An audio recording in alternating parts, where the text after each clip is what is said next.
Episode 18। देखा, डर गई ना? हाँ, मैं शेन कुल का हूं। मैं राजवीर शेन का बेटा हूं। हम सब अडिग हैं। जिन लोगों ने भी मुझे छोटा समझा, तुम सब देख लोगे कि मैं रेयांश एक दिन तुम सबके लिए बुरे सपने जैसा बन जाऊंगा। और आज ये बस उस बुरे सपने की शुरुआत है। उसने मन ही मन सोचा, मीरा देवी, आज से तुम एक अलग रेयांश को देखोगी। वो सबका केंद्र बनेगा। अब तुम्हें उसे तुच्छ नजरों से देखने का कोई हक नहीं है। वो तुम्हारे लिए हैरानी और सम्मान का पात्र बनेगा। उसके दिल में तूफान उठ रहा था। ये उसकी अब तक की सबसे बुरी चोट थी, मगर साथ ही उसकी जिंदगी का अब तक का सबसे शानदार पल भी था, क्योंकि आज उसने आखिरकार अपनी रीढ़ सीधी की थी। इस ऊंचे मंच पर खड़ा होकर उसने सभी को देखा था, और सभी लोग बस उस ऊंचे मंच पर खड़े शख्स को हैरानी से देखते रह गए। कोई कुछ बोल नहीं पा रहा था। जीत हासिल करने के लिए उसने अपने शरीर को ढाल बनाकर लावण्या के फेरोसियस डेमन 9 फिंगर्स को झेला, और फिर जब लावण्या हमला करके थक गई तो उसने जानलेवा वार किया। इतना पागलपन भरा काम तो वहां मौजूद कोई भी करने की हिम्मत नहीं जुटा सकता था। आराधना अभी युद्ध के मंच के नीचे ही भागी आ रही थी। इस हालत को देखकर वो अपनी जगह पर रुक गई, मगर जब उसने रेयांश के शरीर पर लगा खून और मुंह से लगातार बहता खून देखा तो उसकी आंखों से आंसू बहने लगे। रेयांश ने आखिरकार अपनी नजर नायक कुल के पूर्वज पर टिकाई। उसने हल्की मुस्कान के साथ जोर से कहा, लावण्या अब लड़ने की हालत में नहीं है, और मैं अभी भी यहां खड़ा हूं। तो इस कुल महासभा का विजेता कौन है? यह बिल्कुल साफ है। नाना जी, कृपया मुझे ड्रैगन सील प्रदान करें। कृपया मुझे ड्रैगन सील प्रदान करें। यह आवाज गड़गड़ाहट की तरह सभी के कानों में गूंज गई।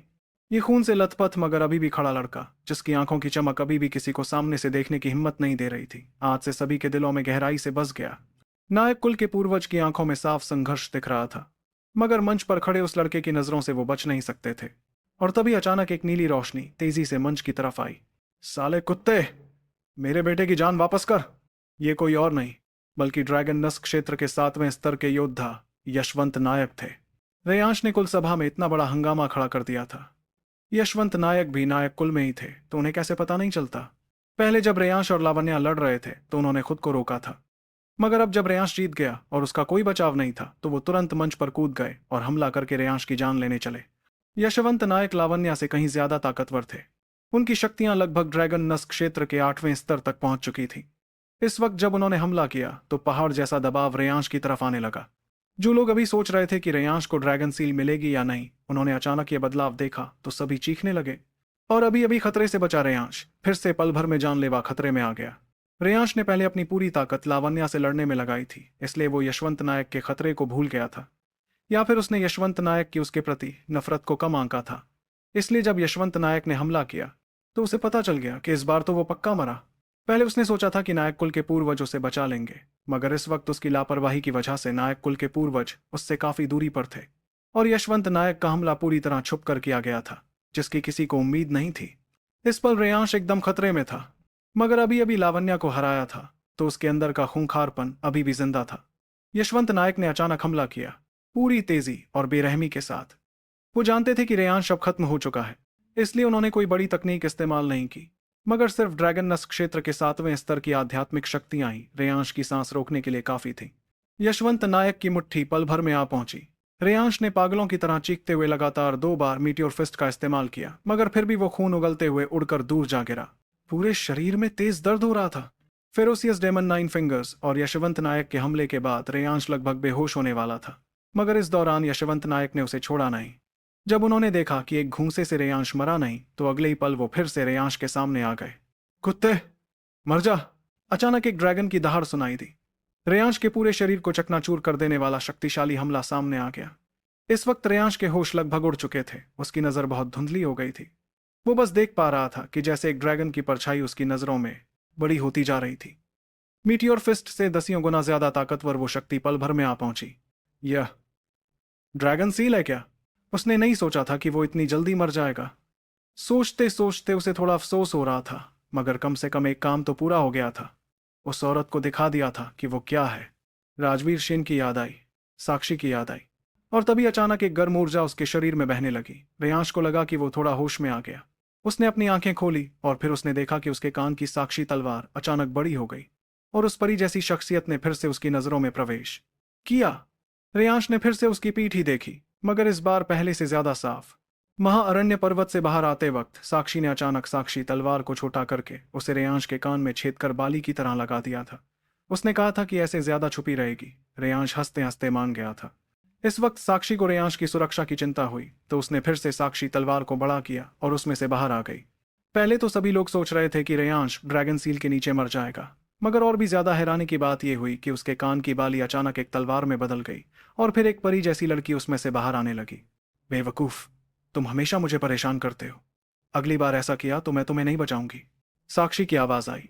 रेयांश मंच पर लेटा हुआ था। उसने सिर उठाकर देखा, फिर भी साक्षी का चेहरा नहीं देख पाया, मगर बाहर खड़े लोगों की स्तब्ध नजरों से उसे पता चल गया कि वो जरूर बहुत खूबसूरत होगी। साक्षी तलवार के बादलों में से कई तलवारें तेजी से निकलीं और यशवंत नायक के हमले को चकनाचूर कर दिया। और तब नायक कुल के पूर्वज को आखिरकार मौका मिला और वो यशवंत नायक के सामने आकर खड़े हो गए। पहले यशवंत नायक की हरकत इतनी तेज थी कि हालांकि नायक कुल के पूर्वज उनसे कहीं ज्यादा ताकतवर थे, मगर पहुंचने में उन्हें एक पल की देरी हो गई। बस इस एक पल में रेयांश लगभग मर गया था। साक्षी फिर से सफेद धुएं में बदलकर साक्षी तलवार में चली गई। साक्षी तलवार भी फिर से छोटी होकर रेयांश के कान में लग गई। रेयांश ने फिर से साक्षी की बेहद कमजोर आवाज सुनी। लग रहा था कि इस तरह एक बार निकलने से उस पर बहुत बुरा असर पड़ता था। उफ, मुझे अब सोना है। बाकी के मसले तो मैं खुद ही सुलझाने होंगे। साक्षी, उसने 2 बार उसे बचाया था। कुल मिलाकर रेयांश उसका बहुत शुक्रगुजार था। वो हमेशा से ऐसा इंसान रहा था जो बदला भी लेता और एहसान भी चुकाता। साक्षी ने उस पर एहसान किया था तो भविष्य में वो जरूर उसका कर्ज चुकाएगा। इस कुल सभा में एक के बाद एक हैरान करने वाली घटनाएं हुई। रेयांश का आना ही अपने आप में एक बदलाव था। फिर उसने लावण्या को हरा दिया, जो और भी बड़ा बदलाव था। यशवंत नायक का अचानक हमला करना भी एक बदलाव था, मगर सबसे ज्यादा हैरान करने वाली बात तो ये थी कि एक तलवार से निकली एक लड़की ने रेयांश को बचा लिया। सभी के दिलों में रेयांश अब धीरे धीरे रहस्यमय पर्दे में लिपटता जा रहा था। यहां तक कि नायक कुल के पूर्वज की समझ में भी नहीं आ रहा था कि ये क्या था। इस नाती ने उन्हें इतनी सारी हैरानियां दी थी, साफ था कि इसके पास कई रहस्य थे, मगर अभी उनसे पूछने का वक्त नहीं था। यशवंत नायक तो पहले ही रेयांश को मार सकते थे, मगर अचानक वो लड़की निकल आई और उनके हमले को तोड़ दिया। और जब वो दोबारा हमला करने वाले थे तो पूर्वज उनके सामने आ गए। खून से लाल हुई आंखों से पूर्वज को घूरते हुए यशवंत नायक चिल्लाए, पिताजी, उसने आपके पोते को मार डाला, मेरे बेटे को। आज आप उसे बचा रहे हैं। आप मेरे साथ कैसे ये कर सकते हैं? नायक कुल के पूर्वज की नजरें ठंडी हो गईं। उन्होंने कहा, तुम आज 40 साल के हो, बच्चे नहीं हो। मुझे ज्यादा समझाना नहीं पड़ेगा। अभी कुल सभा चल रही है। कुलई नगर के मेहमान सब यहां मौजूद हैं। मैं तुम्हें यहां बेइज्जती नहीं करने दूंगा। तुम्हारे मसले की बात बाद में होगी। अर्जुन, इसे यहां से ले जाओ। नायक कुल के पूर्वज का रोब बहुत ज्यादा था। यशवंत नायक हालांकि तुरंत ही रेयांश को मारना चाहते थे, मगर वो जानते थे कि पूर्वज ने फैसला कर लिया था। अगर अब वो समझदारी नहीं दिखाएंगे तो पिताजी को गुस्सा आ जाएगा और फिर रेयांश को मारने का मौका और भी मुश्किल हो जाएगा। इसलिए रेयांश को जानलेवा नजरों से देखते हुए उन्हें गुस्सा पीकर वहां से जाना पड़ा। वो जानते थे कि जब तक रेयांश नायक कुल में है, उनके पास उसे मारने के 10,000 तरीके हैं। आज नायक कुल के पूर्वज ने कुल की इज्जत की वजह से उन्हें रेयांश पर हमला नहीं करने दिया, मगर भविष्य में तो मौके बहुत होंगे। वो पहले कर देंगे और बाद में बताएंगे। यशवंत नायक के जाने के बाद नायक कुल के पूर्वज ने चैन की सांस ली। आज की घटनाएं सच में उन्हें बहुत परेशान कर रही थीं। इस वक्त जब उन्होंने मंच पर अभी भी खड़े रेयांश की तरफ देखा तो उसे जांचने जा ही रहे थे कि रेयांश ने अचानक खुद को उठाया और देखने में ऐसा लग रहा था कि वो साधना करने वाला है। हाँ, पहले उसने पर्वतीय राक्षसी जिनसेंग खाया था। उसकी विशाल शक्ति का कुछ हिस्सा अभी भी उसके शरीर में बचा हुआ था। इस लड़ाई में उसे काफी गंभीर चोटें लगी थी, इसलिए उस दवा की पूरी शक्ति जाग गई थी। और चोट लगने के बाद रहस्यमय जेड से निकलने वाली आध्यात्मिक शक्ति और भी ज्यादा बढ़ गई थी। इन दोनों के झटके से रेयांश को महसूस हुआ कि उसे अब ड्रैगन नस्क क्षेत्र के 5वें स्तर पर जाने की ताकत मिल गई है। सभी के सामने ड्रैगन नस्क क्षेत्र के 5वें स्तर पर जाना। आधा महीना पहले हर कोई जानता था कि रेयांश ड्रैगन नस्क क्षेत्र के 3रे स्तर पर था, लेकिन आधे महीने में लगातार 2 स्तर पार कर लेना, इस तरह की प्रतिभा तो कुलई नगर में शुरुआत से लेकर अब तक कभी नहीं देखी गई थी। और अगर इतना होने के बाद भी नायक कुल के पूर्वज रेयांश की जान बचाने में अपना दिमाग नहीं लगाते तो ये वाकई अजीब बात होती। रेयांश को पूरा यकीन था कि आज उसके प्रदर्शन ने सभी को चौंका दिया था। आने वाले समय में वह कुलई नगर में सबसे ज्यादा चर्चा का विषय बनने वाला था। इस बार ड्रैगन नस्क क्षेत्र के 5वें स्तर पर पहुंचने की कोशिश में सब कुछ अप्रत्याशित रूप से आसान रहा। सब कुछ ऐसे हुआ जैसे पानी का बहना स्वाभाविक होता है। यहां तक कि ड्रैगन नस्क क्षेत्र के 4थे स्तर से भी ज्यादा आसान था यह। दोनों पर्वतीय राक्षसी जिनसेंग की औषधीय शक्तियां पूरी तरह से रेयांश ने अपने अंदर समा ली थी। एक पल से भी कम समय में उस लंबी 5वीं ड्रैगन नस को उसने खोल दिया। एक ड्रैगन की गर्जना गूंजी जिससे आकाश और धरती हिल उठी। पर्वतीय राक्षसी जिनसिंग की औषधीय शक्तियों के पोषण से उसके सारे घाव भी काफी हद तक भर गए। इस वक्त रेयांश अचानक खड़ा हो गया और सभी ने देखा कि उसके पूरे शरीर से एक प्रचंड आभा निकल रही थी। उसकी आंखों में दिव्य चमक उमड़ रही थी। ऐसा लग रहा था कि अब लावण्या नायक को हराना उसके लिए बेहद आसान होगा। ये लड़का सच में तो प्रकृति के नियमों को तोड़ने वाला है। पहले जो कृष्णकांत उसे परेशान करता था वह अब चुपके से दूसरे लोगों के पीछे छुपा हुआ था। उसके दोनों पैर बेकाबू होकर कांपने लगे थे। जिन लोगों ने कभी रेयांश का मजाक उड़ाया था, उसे ठंडी नजरों से देखा था, उन सभी ने एक साथ अपना थूक निगला और उनके चेहरे सफेद पड़ गए। आगे क्या होगा स्टोरी में जानने के लिए सुनते रहिए इस स्टोरी को और चैनल को भी ज्वाइन कर ले। आगे के एपिसोड इसी चैनल पे आएंगे तो सब लोग इसे ज्वाइन कर लो।